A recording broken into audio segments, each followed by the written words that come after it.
Afternoon, everyone. Before we get started, I wanted to quickly set the stage so you all have some context. Firstly, my name is Sean, and I'm a senior associate here at 500. My job is to largely work with a number of corporate investors and innovators on projects related to startup investment and startup partnerships. This event is being hosted as part of our ongoing Slack community, 500 VC. 500 VC is an invite-only Slack community for corporate and institutional investors to engage in helpful conversation, networking, and ultimately empower founders. We host networking events, startup presentations, and discussion series much like this one within 500 VC. The Slack group we started within 500 VC, titled Corporate Venturing, is also a collaborative community through which mentors can share best practices and learnings, as well as help enhance the perception of CVC among the startup ecosystem.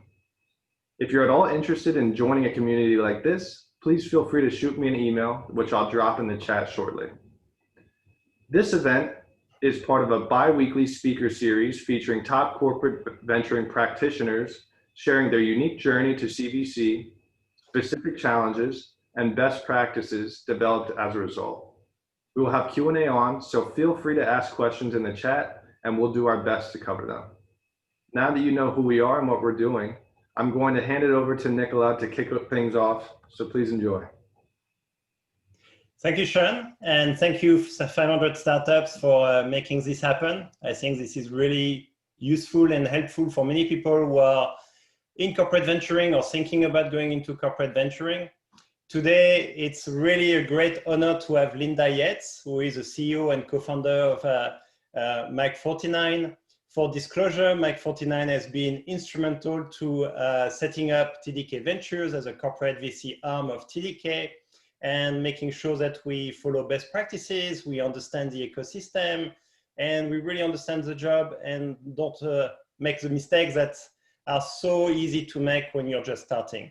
So Linda, I would like to give you 5 to 10 minutes to introduce yourself, Mach49, and also your journey.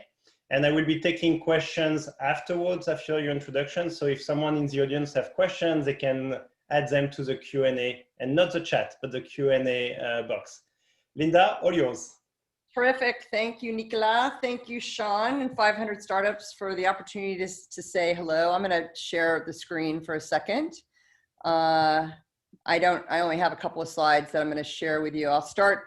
Nicolas wanted me to start with my journey, so I'll share with you kind of who I am and why we exist. Then I'll talk a little bit about Mach49. So, as they said, I'm the co-founder and CEO of Mach49. I actually am a native Californian, rare in California these days. But what's interesting about that actually is that I grew up in the Silicon Valley with all the people who founded the venture capital industry. So I've been frankly deeply rooted and connected in that world my entire existence. But most of my professional career has been in the boardrooms and C-suites of the Global 500. So I started in investment banking, corporate finance, and M&A with Smith Barney. From there, I went back to graduate school at Stanford. And out of Stanford, I joined one of the large consulting firms at the time called the Mac Group, which was an amazing place. I ended up becoming the head of the San Francisco office and co-leading the high tech and telecommunications practice. And I moved to Amsterdam to do that. So although I'm a local, I've lived, worked, or traveled in about 70 countries. So I'm pretty global in my perspective and have lots to share about doing the work that Nicolas is talking about around the world. From the Mac Group, I was actually recruited by 2 faculty members, a person named Gary Hamill, who was at London Business School, and Professor C.K. Prahalad, who is at the University of Michigan. And for any of you who are students of corporate innovation or who want to be students of corporate innovation, you will remember that they are the 2 professors who pioneered the field of corporate innovation with the publication of their book, Competing for the Future, back in 1994. That book was one of those game-changing, change the world books in the business world. And they decided that they wanted to found a company that was focused exclusively on corporate innovation and not strategy, not marketing, not operations improvement, but focusing on corporate innovation.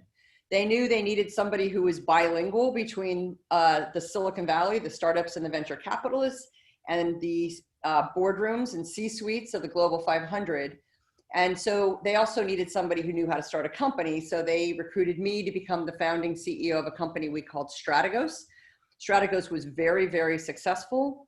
We were more focused kind of on innovation intervention, if you will. It was still more kind of consulting like, but we pioneered things like creating new venture plans, doing a new venture fair is what we called it in those days. This is way before TechCrunch, Disrupt, any of these things existed. By 1996, Clay Christensen, who was just an amazing human being, had written Innovator's Dilemma off the back of that book. And by 1997, we had written an article that's still one of the most reprinted articles at Harvard Press called Bringing the Silicon Valley Inside. Nobody talked about that in those days. So that's just to say I've been doing this a long time. I sat on that board. I basically ran that company for about 5 years. At that point, my husband and I had 3 kids in basically 3 years and 2 weeks. So every 18 months, it was very fast. It was all about the productivity, but I had been traveling for 60 to 80% of my time for 18 years. And that was not the most functional lifestyle. This is in 2000. And I also realized that at that moment, I was being recruited by a lot of public company boards. There was a lot of turnover happening in the boards in those days. And so I decided to step down as the CEO of Strategos. And I ended up joining the board of directors of Sybase. And I sat on that board for 10 years until it was sold to SAP, which you will remember was a New York Stock Exchange traded, very strong high technology company. I then also was nominated and selected for a Henry Crown Fellowship at the Aspen Institute, which is a big think tank in the United States. And ultimately, I went on to basically rekindle my roots in Silicon Valley, investing in private companies, sitting on boards, and bridging between the startups and the large companies in the Global 500, the VCs as well, until about 7 years ago now.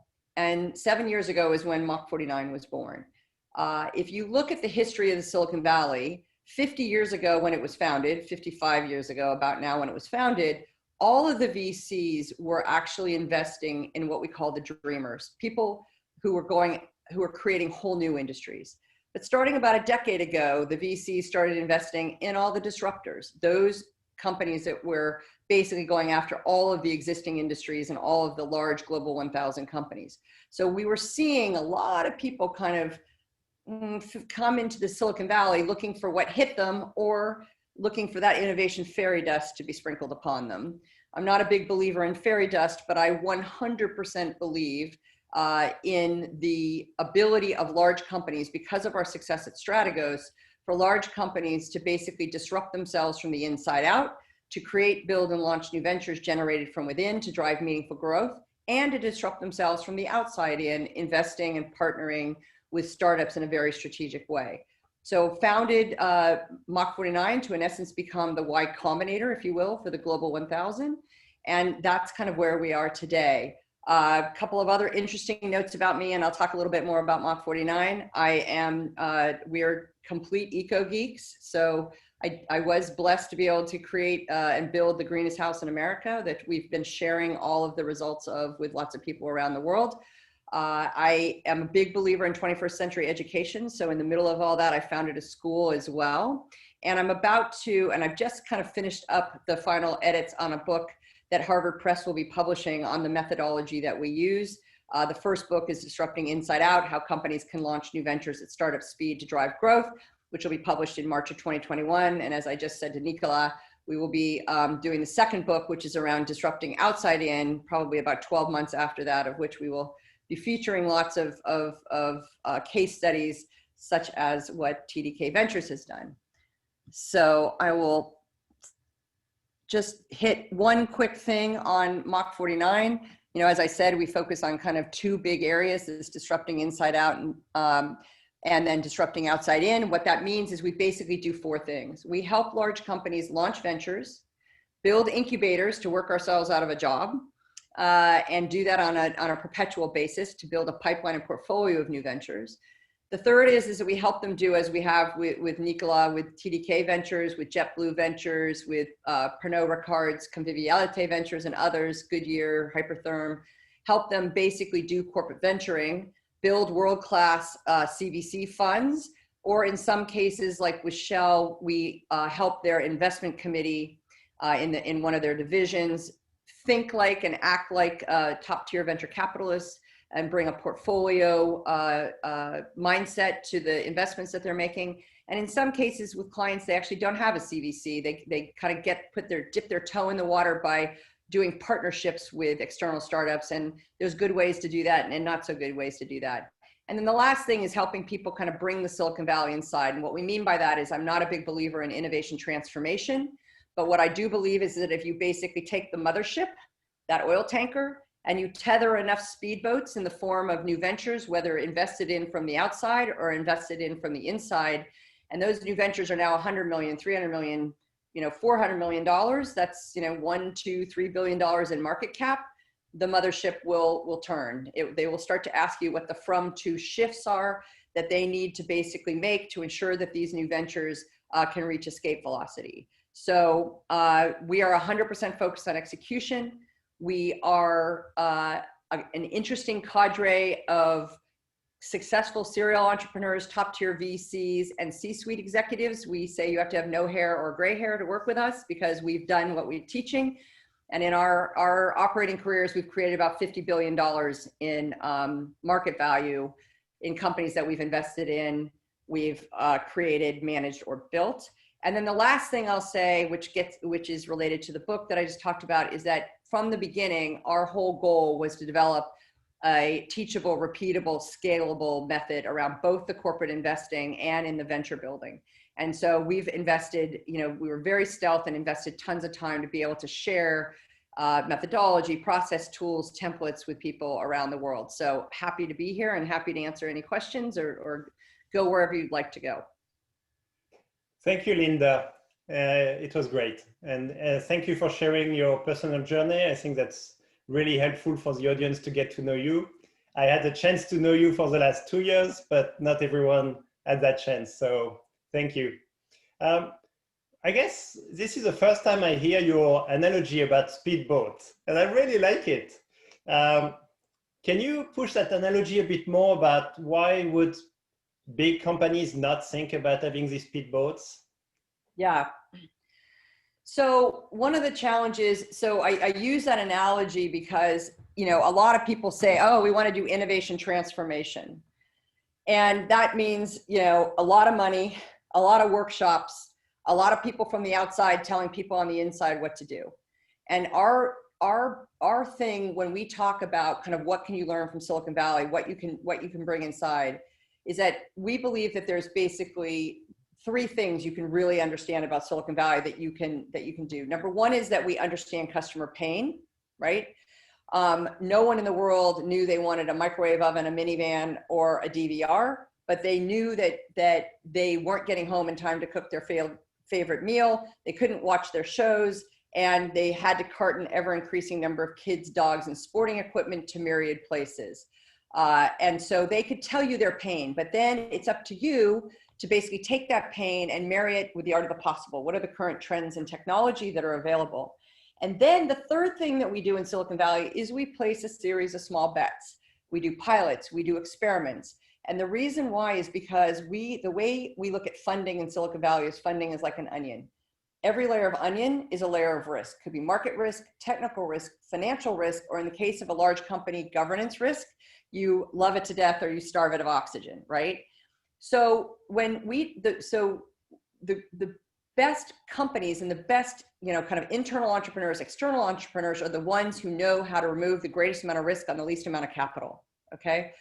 And when you build a business and execution plan, it should be built around what are the small bets you're going to place, and what are the risks you're trying to mitigate with those small bets or experiments or pilots. What are the metrics and milestones that you are going to tell you that you can mitigate those risks, and only then do you get to unlock subsequent rounds of funding. When you send out speedboats, those speedboats are all about managing risk. It's all about removing the greatest amount of risk on the least amount of capital. So you're not trying to basically turn the whole mothership. You're basically sending out these speed boats, whether they're ventures that you've invested in through your CVC, or there are ventures that you've built from the inside. You send those out. That allows the mothership to get comfortable with the fact that actually you can do innovation transformation. You actually can turn the oil tanker, but you're doing it in a way that is less risky for the mothership. And by the time you do that, what's going to happen is then the senior executives, when they look at that and they say, wait a minute, you're creating a unicorn here, or you're investing in a unicorn here. Wait, remind me again what those from to shifts are that we might need to make to help these ventures reach escape velocity, whether it's policies or politics or procurement. It's legal. Who's the person who's going to write the one-page term sheet, not the 40-page term sheet in your legal department?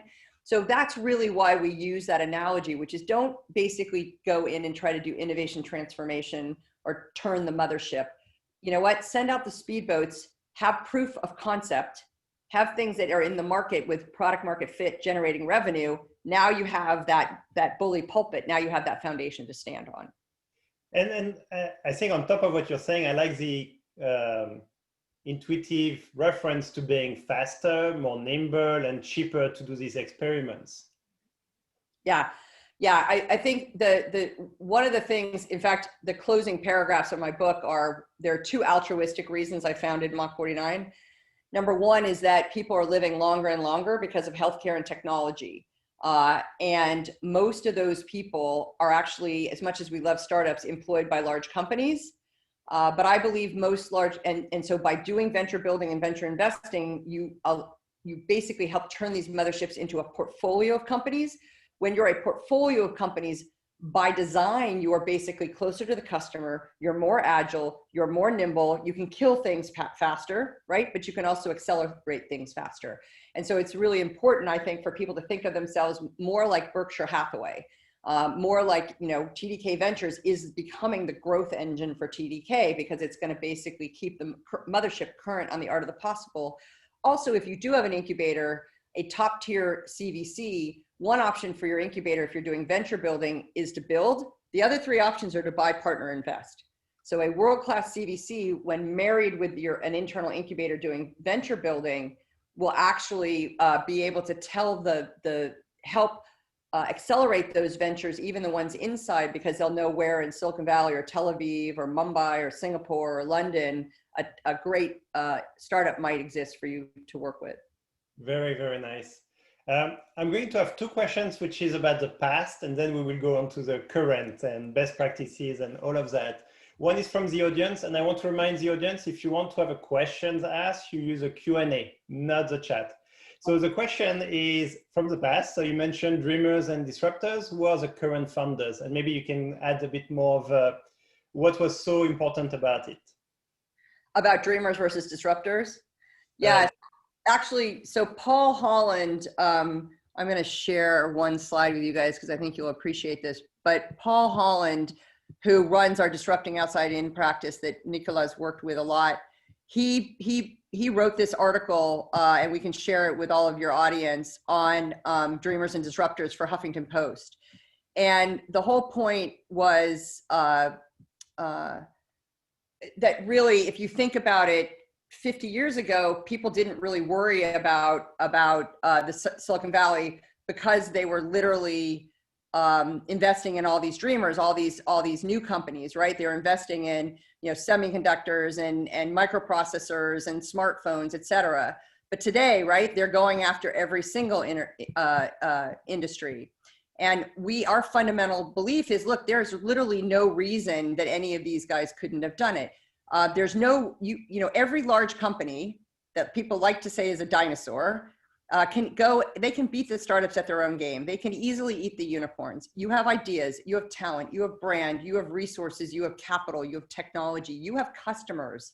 I had dinner with the brand new CEO of Peugeot, and he came to me and he said, Linda, I want to prove to Silicon Valley that we are engaged, we are here. You grew up inside the walled garden, you can help me navigate. tell me, how much money do I have to put in a venture fund? Is it 50 million? Is it 100 million? Is it 150 million? I said, it's this much. He said, what, no money? I said, listen, Silicon Valley doesn't need your money. How many customers do you have? He said 30 million. These are the things that the best CVCs understand, is that, and this is exactly what TDK Ventures is doing, and what a number of great CVC groups are doing, is they realize you have to have that ecosystem. You have to bring all these talent, ideas, and brand to the table. But what we say to people is, listen, you know, there's no reason Marriott could not have created Airbnb. Blockbuster had 3 chances to buy Netflix. There's no law of physics that says Uber could not have come out of Toyota. And you know, the financial services guys are wringing their hands saying, you know, Jamie Dimon at JP Morgan wrote a letter to his shareholders 2 years in a row saying that what keeps him up at night is that the Silicon Valley is coming and they all want to eat my lunch. There's no reason these guys, any of them, couldn't have created Stripe, which today is a $32 billion valuation.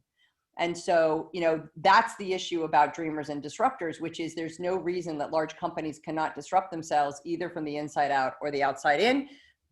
You have way more on your to bring to the table than any 25-year-old startup. You'd also have inertia, antibodies, and orthodoxies that have to be overcome. I think that's a really great message for those who are listening, who are thinking about corporate venturing. It really is meaningful, and it can really change what can happen to the mothership and how innovation can happen. I have a question about what's behind the name of Mach49, and I know it's going to touch on something very important to that. So, yeah, I should have finished the story when I was talking about when I was talking about the speedboats and helping companies reach escape velocity. Exactly.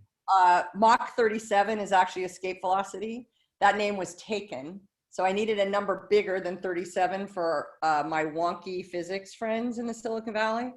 So we picked the number 49 because companies were coming to Silicon Valley, especially we have an incubator hub here, and literally like Standard Bank out of South Africa and, you know, Schneider Electric, people are sending their venture teams to us to basically incubate. We now have offices in Singapore and Boston and London and all over the world now, but now we're actually doing everything, all the venture building and venture investing virtually, obviously, like this. But yes, that's where the name comes from. It's all about helping these ventures, whether you're investing in them from the outside or you're investing in them from the inside, helping them reach escape velocity. Very nice. And then we will go a bit deeper on the double click for the speedboat and velocity. A question from Kumi about talent risk inside the large corporate. What are the thoughts about reducing talent risk so that those speedboats have the right pilots? Yeah, so talent risk. So there's a couple of things. So when we work with clients, we kind of have 5 preconditions for success, or we won't work with them. And the first 2 are you have to have a full-time team. And on that team, you have to have a CEO candidate or a business owner candidate. It's the same thing, by the way, when we work with CVCs. The interesting thing about when we work with CVCs, though, is that we say you need someone who knows the mothership, not somebody who knows venture capital. Because of my point about you have to be able to bring the capability of the mothership to benefit your ventures, and TDK, you can tell, Nicolas, you can tell lots of great stories. You can tell Starship, you can talk about lots of ways that you guys have brought the capability of TDK Ventures to benefit your startups. But the issue with talent is there's two sides to that coin. So number one is there's a ton of internal entrepreneurs inside every large company. And the way to basically recruit and retain those stars is to basically give them an opportunity to build ventures and to work on a portfolio. That's why I believe most large companies should become Berkshire Hathaway, because it's a better opportunity for people. So in terms of talent risk, you've got talent risk inside, which is you're going to lose people who are talented because capital is global. They're going to go and they're going to have, TDK Ventures or Hypertherm invest in them outside. So it's one way to actually avoid losing talent if you build an incubator or you build CVCs. The flip side on talent risk is, okay, but you may not have all the people that you need. When we tell clients that you have to have that full-time team and a CEO candidate, we tell that CEO candidate, you may not be the CEO of the venture in the end, because if you're a bunch of investment bankers and you build a digital platform and you don't have any experience, or your venture is about building a really cool digital platform to offer a service, we're going to have to go outside to get that talent risk. When we go outside, and even when we're inside, we truly believe in the Silicon Valley model of sharing in the upside. So, there are performance metrics that are attached both to the CVCs, and they may not be a traditional model in many of the CVCs case, but there are performance metrics built in. Same thing on the venture building. We put in the concept of phantom shares to make sure that we can recruit people from the outside if we don't have enough of the talent we need to basically ensure that the pilots are going to be successful. And one of the things that we do, we have brought people to Silicon Valley and introduced them to some of the top startups in the world. And what a lot of our large company, like our mothership executives say, okay, you've now taught me, you've set the bar for how high the talent needs to be for both our internal people and external people, but you've got to be able to attract and retain that talent. And there's multiple mechanisms to do that. I really like the way you describe it, because not doing something potentially means you're going to lose your best talent. So yeah, it's not about just the talent risk of doing it, but actually not doing it. I want to double click on something which is very tactical, but would be very useful for people to know about it, is a phantom shares. Because most people don't know, and I think that's actually a really important element of rewarding people taking some level of risk and having a level of upsides. Yeah. So I think there's kind of like 4 levels of people that need to be compensated when you're doing venture building or venture investing from a mothership standpoint, right? So for instance, so when we take a venture, let's say we're disrupting inside out, we're building a venture. If you're building a venture on the outside, it's easy. You just set up a cap table. It's just a normal thing. You just set it up in the same way. Yeah. What you were trying to do with the phantom shares is mimic that cap table, but on the inside. And so even though it's not real shares in the sense of that if you launch a venture inside TDK, you're getting TDK shares. You're getting shares of, and I'll use a real example. So Schneider Electric has a very hot venture that we launched for them called Clipsal Solar, which is in the residential solar home, residential kind of energy as a service in Australia. And so so there's still a cap table, but it's a cap table of phantom shares. And those phantom shares are tied to metrics and milestones that are there. And then that comes in the form of a cash bonus as opposed to a real, you don't have an IPO. But the nice thing about it is that those phantom shares can be evergreened, right? So as opposed to an IPO where you basically, if you sell your shares, that's it, you don't have your shares, or the stock price is determined externally, you have control over the success of you have control over what you earn based on your performance. So it's very tied to performance in that way, but it's still, hey, if you're the CEO and you still have X percentage, you put a pool aside. Now, it may not be quite as big a pool as you might find with an external venture because you're not taking as much risk. You're getting all your money from the mothership. You're not having to go hat in hand to the venture capitalists every 3 months to go get another round of funding. So there's a lot of there's a lot of benefits to launching, and you have hopefully 30 million customers that you get to go to and run your pilots with. So there's less risk, so there may be less upside. The other thing that's really cool about another opportunity you have to reward people, and we did this with one of the companies, which is, a lot of times venture building is people talk about 25-year-old CEOs, right? And a lot of times there are a lot of entrepreneurs who are in their 40s, their 50s, their 60s, right? They're very, very strong, super talented, super experienced, but they can't take the risk that a 25-year-old with no family and no debt and no college tuition to pay. The beauty of doing what we're doing is we allow people who are entrepreneurial, either in the form of the CVC or in the form of building an incubator or venture building, they can actually look and toggle their risk. So we had one company where the young guy in the company who had no family, he basically took nothing in terms of the traditional base and bonus and toggled way up on the equity. But we had another person in their mid-50s who had kids in school who couldn't afford the risk, and he just continued on with his base plus bonus. So he wasn't going to get the upside, but he also, he was protected on the downside to a certain extent. Whereas the other guy was going to make more than everybody else, but he was great. because he helped us manage the cash burn because he took very little salary and traditional salary and bonus. So that's one set of people you compensate. The CVCs are kind of, there's a range of ways that you're compensating the CVCs. They too, though, obviously you want them to share in the upside, and there's multiple models for that. And then even with an incubator team, if the incubator team is pumping out multiple ventures, then we typically give them a percentage or two of each of the ventures in terms of phantom shares, because they have become the Mach49 inside and they're helping to launch these things. Which makes a lot of sense. No, I really like everything you've said. So I promised a question for the past. So Yeah. that question is, when you think about corporate venturing 10 years ago and today, what are the more drastic differences between the two? Okay, so I think the CVCs are getting way, way, way smarter because the motherships are getting smarter, number one, and the CVCs are getting tighter in terms of the way they're operating in a far more professional way. So I think there's probably three main differences. Number one, in the old days, the CVCs would basically just try to hire somebody out of the Silicon Valley. And, usually it wasn't somebody who made it at one of the top tier VCs.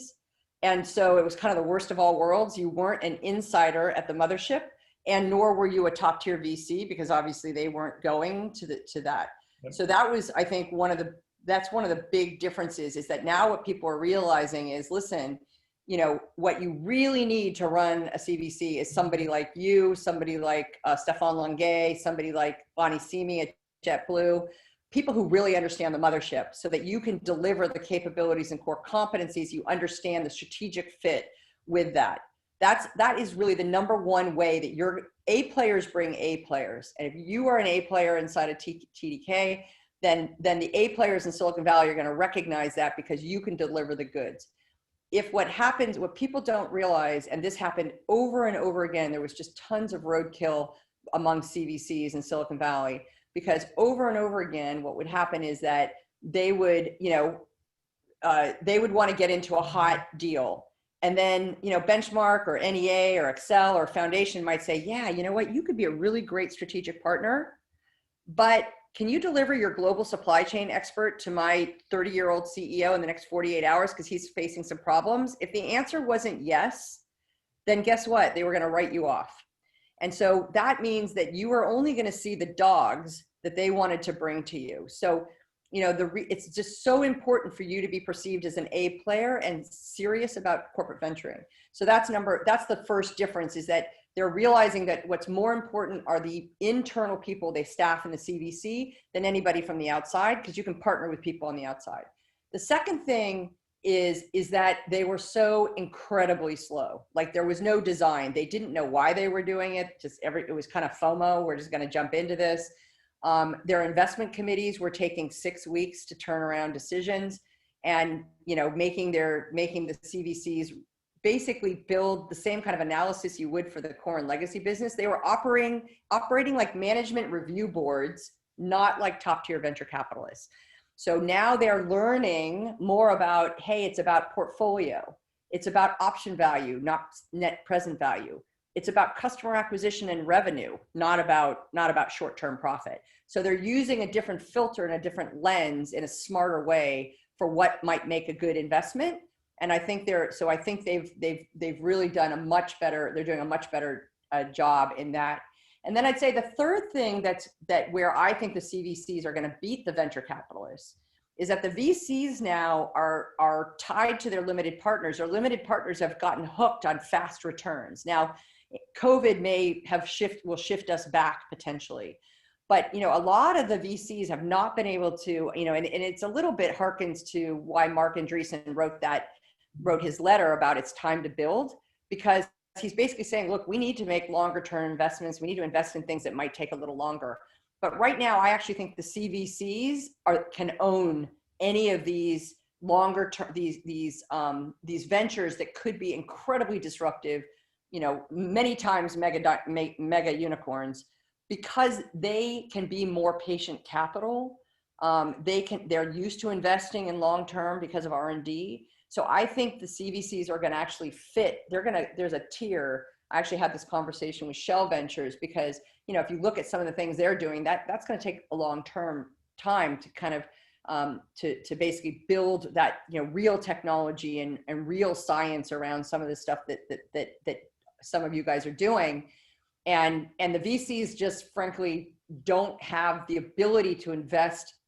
Most of the VCs don't have the ability to invest over a longer period of time that I think CVCs then are going to be able to fill a niche and make a ton of money that the VCs won't be able to go after.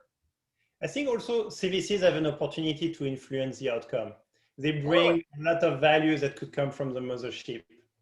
Yes, if you do what I said was the main difference, number one, where you have someone who knows the mothership. But so many times they hired somebody who was local to Silicon Valley who didn't know anyone at the mothership.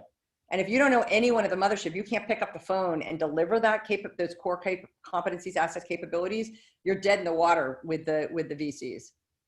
Very good. So I'm very happy to have an audience because they're checking on me. And you mentioned 5 criteria to work with a company. Yeah. Of course, a full-time team and a CEO candidate with mothership knowledge. And they say, what about the other 3? So, yeah, well, I talked about those 2 because Kumi asked the question about talent. Yeah. The other 3 are, I only told you one of the altruistic reasons I did this as well, but I'll come back to that. So the other 3 are access to funding. Because when we build ventures with companies, listen, and it's the same thing for CVC. The issue is that like when we are doing venture building with a company, we are not here to do a theoretical abstract exercise. We are 100% focused on execution. We're not doing exec ed.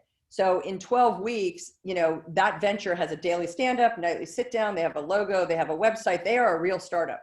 So by the end of that 12 weeks, we have a very robust and rigorous business plan. And we have pilots ready to go. Like we just finished one with one of our large industrial clients, 24 customers saying, hey, at the end of just 12 weeks, if you guys continue on into pilots, I want to be a pilot, okay? And so that means you do not, as a mothership, as a senior, the new venture board, the kind of internal VCs do not have 3 months to go find that $500,000 or whatever we need to go run those pilots. And so access to seed funding is very important. Same thing on the CVC side. We teach the CVCs, look, for every $1 in initial investment, there's $3 in, follow on if you want to exercise your pro rata. So you've got to be working from the future backwards in terms of the funding. The 4th thing is an engaged new venture board. And what we mean by that is those senior executives who become the internal venture capitalists who will do 4 things. They will make the fund, no fund decision. They can provide access to the customer's channels and markets that give you the competitive advantage over any well-funded startup. They can provide access to those core competencies, assets, and capabilities. And then ultimately they can remove the friction that can sometimes occur, like get that procurement person. We were working with a big pet food company and they were doing an integrated hardware software product, super cool, but they didn't have a pre-approved hardware prototyper on their procurement list. How long does that take? It needed to take 2 weeks, not 12 weeks, because we only have 12 weeks to do the whole thing. And so, so the new venture board is very, very critical. When we say engaged, they don't need to do a ton of time, but we do actually ask them to do, there are some things that we ask them to engage in. And then the 5th thing is, an early look, an early consideration of what you're going to do with those ventures. Are you going to spin them out? Because if you're going to spin them out to take, and most of our clients for the internal venture building they're doing don't want to spin them out because they want to be perceived as growth stocks, not value stocks. So they want to retain the value. But if they want to spin them out, there's you got to prepare them differently than you might if you're spinning them back in. So there's spin out, there's spin into an existing business unit. And we say to people, listen, if you think about the spectrum of new venture creation from ideate to incubate to accelerate to scale, that we recommend if you're running an incubator that you keep those ventures with you in the incubator until the first phase, through the first phase of accelerate when they're launched and in the market. We call that the build to validate and build to learn and validate phase, and into the early build to automate and standardize, because if you throw it back into a business unit, it will get crushed for sure, or starved of oxygen. And then the 3rd option is a wholly owned subsidiary. So most of our clients actually will end up doing a wholly owned subsidiary. But based on the decisions you make at kind of what you think working from the future backwards you're going to do with your ventures on Accelerate, that will determine, hey, do I need to create that internal innovation ecosystem, those new venture advocates, you know, it'll inform some of the things you need to do on the mothership side to ensure that these ventures reach escape velocity. That's very nice. And I remember at the very beginning, you talk about you do incubators on a perpetual basis, and you talk about the spin out and the spin in. Have you seen examples that work really well where it's a hybrid? Some are spin in and some are spin out. Yeah, we do. I mean, the spin out, typically, there's two main reasons people will spin them out. Number one is it's kind of a big infrastructure play or a big capital intensive play, and they want to share the risk with other people's money, right? So that's one reason, is they want to share the risk. Could be other CVCs, could be VCs, could be family offices, and then in other cases, it's because they bring certain superpowers to the venture, but that venture requires additional superpowers to actually be successful and thrive. And so that's the other time that you might spin them out, is when you're saying, hey, this might be an interesting joint venture partner, or might be an ecosystem play, and we want to bring these other people to the table. And to do that, then those people obviously need to share in the upside, and to share in the upside, you need to spin them out and have a separate entity. So yeah, we do see them occasionally. We do see people who will either do a spin in or a spin out. Most of our clients don't spin in to an existing business unit right away, because if you remember, business units are for two reasons. Number one, often it might be in the middle of the budget year, and by the way, they didn't budget to basically launch a new venture. Same thing for CVCs. If you basically bring to one of your business units, hey, I want you to do a pilot, but then you tell them they have to pay for the pilot, you know, a lot of times they'll be like, look, I can't do that. I don't have the budget for it. So you have to be creative about where the money is going to come from to basically to pay for that pilot. And then the other thing around the business units is that often their metrics, the KPIs of a core and legacy business are not the same metrics as what a CVC should have or what a new venture should have.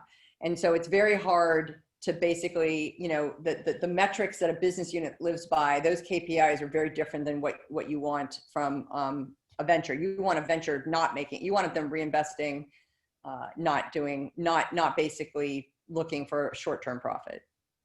Very nice. And I will double click on the spinning, because I think you're saying this is what's most common. What would be the smart KPIs for creating the context for successful spinning? So every time we build a business and execution plan, we basically, so the way we look at, I'll just share this one more time because it'll illustrate this. When we do a venture, hang on, let me go this way. This is when we look at kind of this incubating, accelerating. When you look at doing incubation, hang on, I'm just trying to, you know, across this ideate, incubate, accelerate, and scale. When you build a venture, I'm going to do this so I can go faster to where I'm trying to go. So when you're incubating a venture, we basically say, look, in that 12 weeks, there's three different things that are happening. First of all, you're going out and you're trying to find customer pain, right? If there's no pain, you should kill the venture. If you're a CVC and you ask the entrepreneurs, what's the pain you're trying to solve, and they can't answer, you should not invest. So the number one thing is, what is the pain they're trying to solve? Otherwise, you get a bunch of very smart engineers who don't like to talk to customers. And so they'll talk to two customers and they tell you, hey, we know that there's a market for this. So number one is there customer pain, and is there a lot of it? Because if there's not a lot of it, you can't move the needle, at least for a venture inside of a large company. Once you then understand there's enough pain, now you can start to say, okay, well, now what kind of product or solution can we imagine to solve that pain? Okay. And there's another test for you, because guess what? To solve the pain, the solution is time travel. Well, we don't have time travel. And so that product is not feasible to build. Now, of course, you have three other options. You can buy, partner, or invest.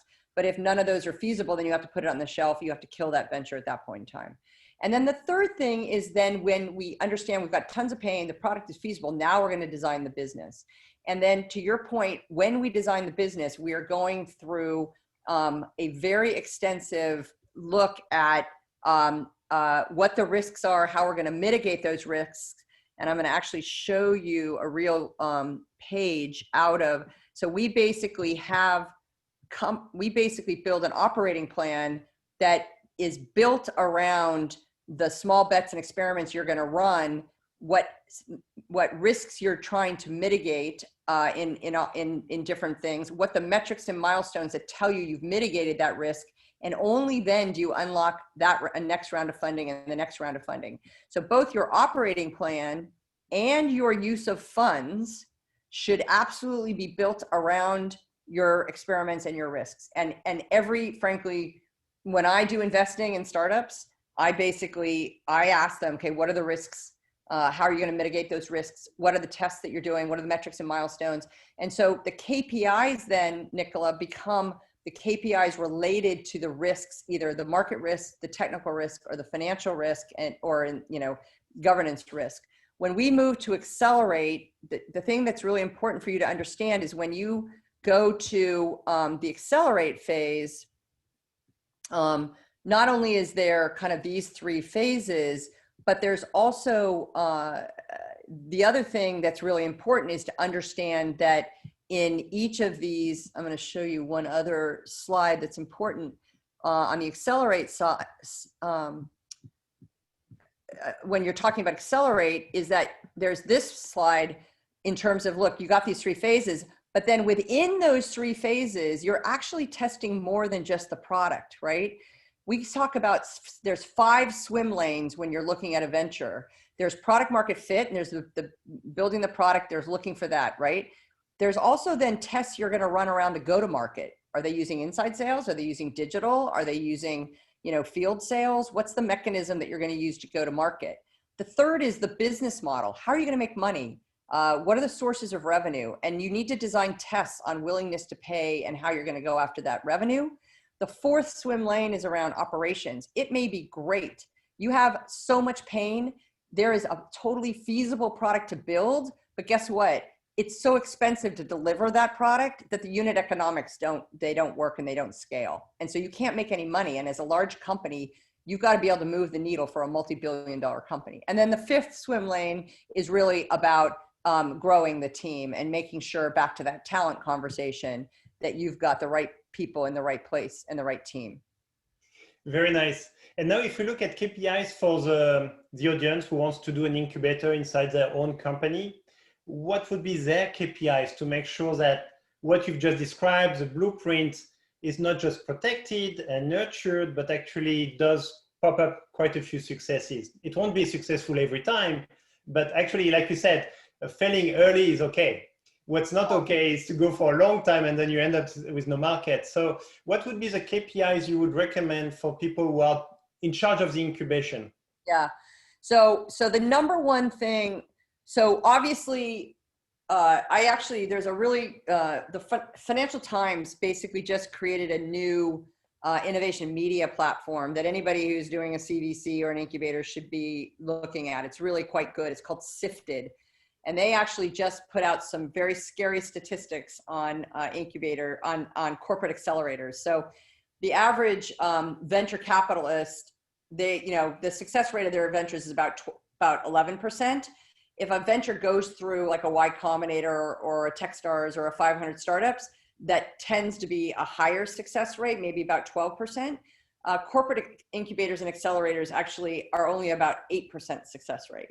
And part of the reason is because if you think at, look at 500 startups, or you look at any of the classic incubators, they don't need as big of a hit rate as a large scale incubator inside of a large company because they have limited partners.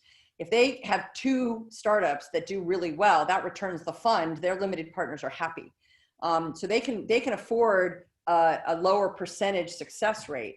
No incubator can survive that success rate. They certainly can't survive an 8% success rate. And the reason why most of them fail is threefold. Number one is they think that, guess what? They look at a 500 and they say, hey, guess what? It's all about mentors and money. Well, that works for a lot of the classic incubators, but that doesn't work for a large company. So they need methodology. They need a repeatable, scalable model. That's number one. So that, and if you do that, then your hit rate will be higher. So the incubator, just like for us, we're only as good as the last venture we launch into the market. We have about a 90% success rate of ventures in the market, generating revenue, getting acquired, et cetera. And, but it's because we're super anal about that, if it's the will to kill. So if there's no customer pain or the product isn't feasible or you can't make money. So number one is that the KPIs for the incubator need to be around, are you screening your ventures, doing a good portfolio review of the ventures you're going to put in and choose to incubate in the first place. So that's the first place that you need good KPIs. Then it's, are you basically using a repeatable and scalable model so that you don't get garbage in, garbage out?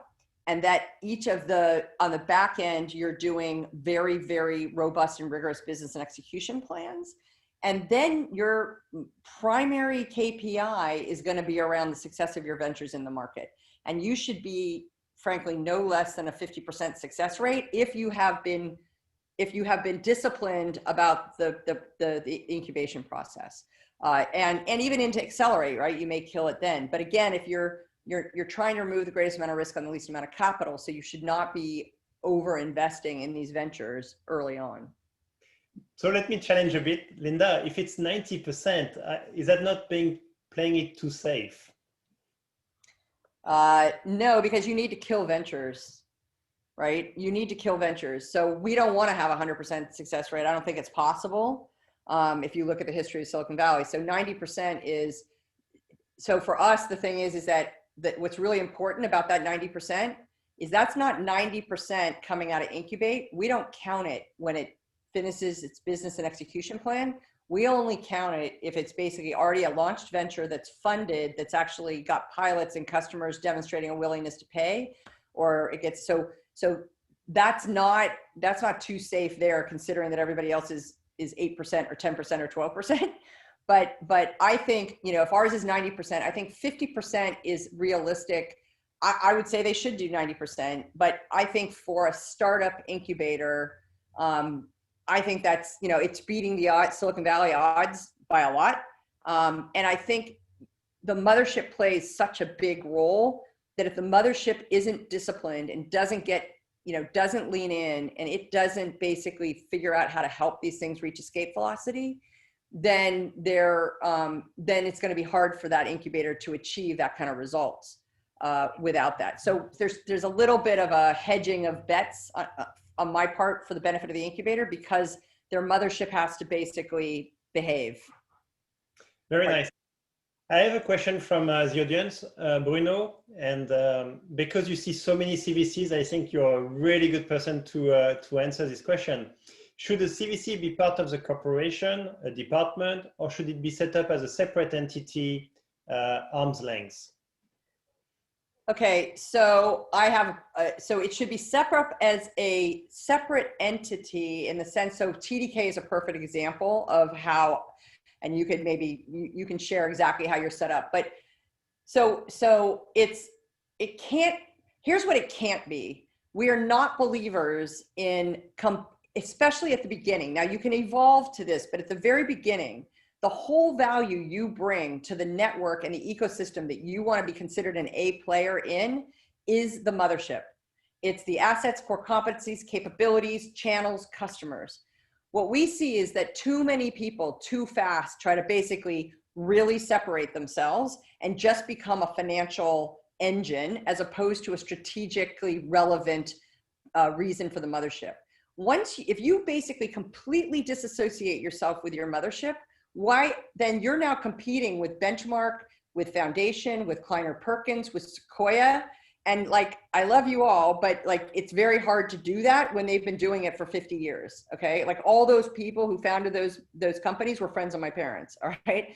So they've been in business doing this a very long time. It's, by the way, very few other places in the world have been able to recreate Silicon Valley for this reason, right? So I think there are a lot of people who want to be completely separate from their mothership, but they have to value the mothership and what the mothership brings, as long as the mothership does bring it. If it doesn't bring it, then they're useless to you, and you might as well go do your own thing.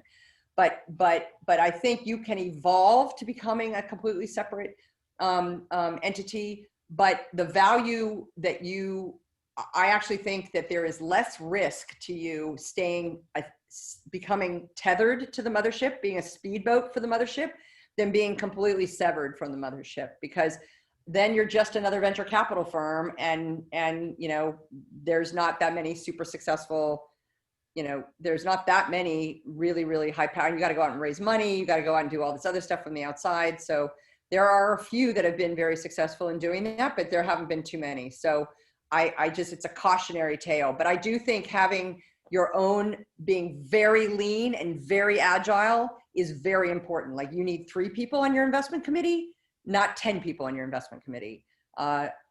So I think it's very important for you to be able to work and operate on your own. I can't agree more. At some point when I proposed to create the corporate VC, someone asked me what the name should be, and that was never a question for me, that it should be TDK Ventures. And the point is, it's about positioning, it's about value you're going to add. And I'm going to be judged on our ability to actually deliver on the promise of the brand and the mothership value and all of that.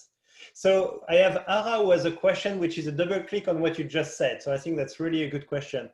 Any recommendation for how a large, highly decentralized organization should provide access to those core assets, capabilities, if the business units are more focused on their internal affairs and not available to support startups?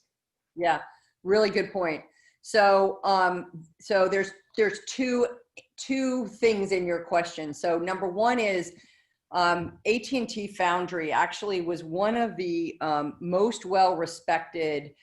AT&T never invested a dime in a company. All they focused on was strategic partnering, and they did it very, very well.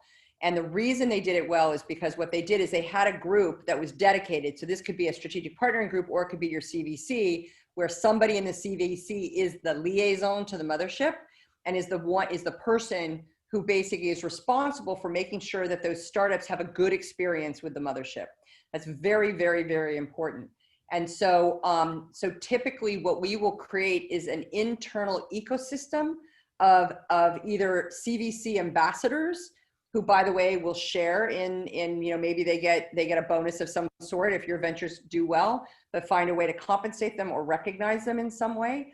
But we build an internal ecosystem, again, of these ambassadors in these various places. And it's both in the business units, but it's also in the functions, right? So as I was saying before, who's the one person in legal who's going to write the 1-page term sheet, not the 40-page term sheet? Who's the person in marketing who's not going to be the brand police? Who's the person in HR who knows what a growth hacker is?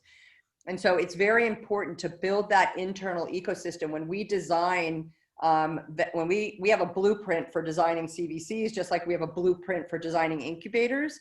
And when we walk literally page by page with that blueprint, we make, Nicolas knows how painful this is, we make you make a decision by design, not by default.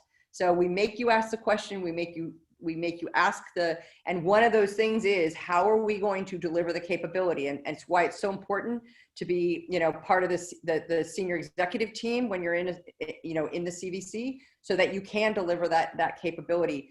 But the way to do it, if you're a highly disaggregated organization, is to create this internal network, this kind of, telecommunications and, network looking map of people who, and often they will volunteer, because what you will find is there are lots of internal entrepreneurial people who want to basically take part. They want to be connected. They want to learn. They want to grow. So often you do not have a problem finding those internal advocates. You do need to basically make them a cohort. You need to kind of train them. You need to engage them so that it's not just like, so maybe you're doing a quarterly webinar with them where you're getting them together and you're basically sharing insights. It's also why a CVC, we talk about the gives and the gets between the mothership, but the CVC can provide inspiration and programming to the mothership. They can basically say, hey, here's what we're learning. Here are the insights. We interviewed a customer. All those things, when you are seen to be giving back to the mothership as well as taking from the mothership, just puts you in a better sense. The other thing is you can also use your CVC or your incubator as a way to rotate.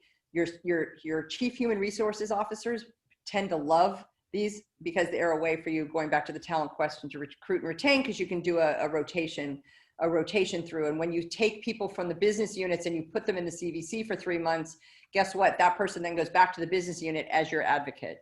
So it's funny you say that, because this afternoon I'm having a meeting with human resources to talk about a fellowship program where they come for 6 months and we do rotations. That only serves you. That serves the mothership, but it certainly serves the CVC, because now you have these advocates all over the organization. Yeah. So I have 2 more questions if you have time. Oh, I'm good. So I have one more question from Kumi, which I think is a really good one.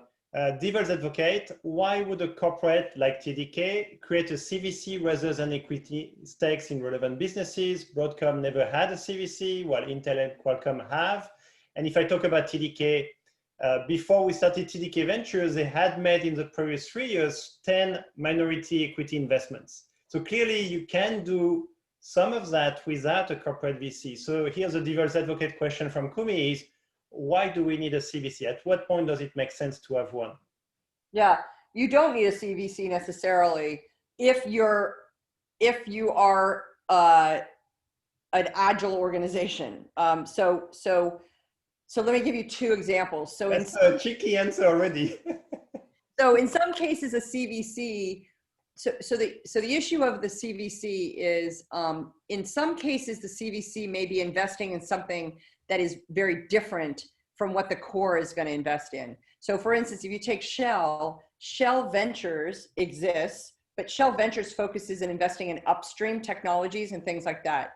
But yet each of the divisions has, can invest off their balance sheet in things that are relevant to that particular business unit. They don't need a CVC to do that. They can just invest off their balance sheet. But anytime you're trying to use, you want to use your funding as a way. So Qualcomm Ventures, they use their VC arm as a way to basically invest in future technologies that had not kind of crossed the chasm into the mass market yet. And they were investing like in autonomous vehicles or in augmented reality or gaming. They were investing early in industries that they wanted to be able to get an early look at so that they can inform their R&D group what chipsets they might need to be ready with when those markets did go mass market. And so typically when you form the CVC to not necessarily be focused on what the core and legacy businesses are operating on, you can invest there. But typically the CVC is really looking to be kind of that sensor network, that early look, or a way to basically see, hey, you know what, we're working on this sensor technology. I wonder if it'll work in regenerative medicine. I wonder if it will work here. So it's really a way to help you potentially pivot the core and legacy businesses to something new in that sense. So I think that's really one of the reasons why you would do a CVC, is that they're free enough from the core and the legacy business to basically go after new stuff. Yeah, and if I can give an example of TDK, even though we have a corporate VCs, we still have our M&A group and business groups who actually make minority equity investments in startups. So we are not the only one to be able to do that. So my last question is really more for inspiring the audience. Do you have any tip about, you talk about the art of the impossible. How do you, what tip would you recommend on how to master this art of the impossible?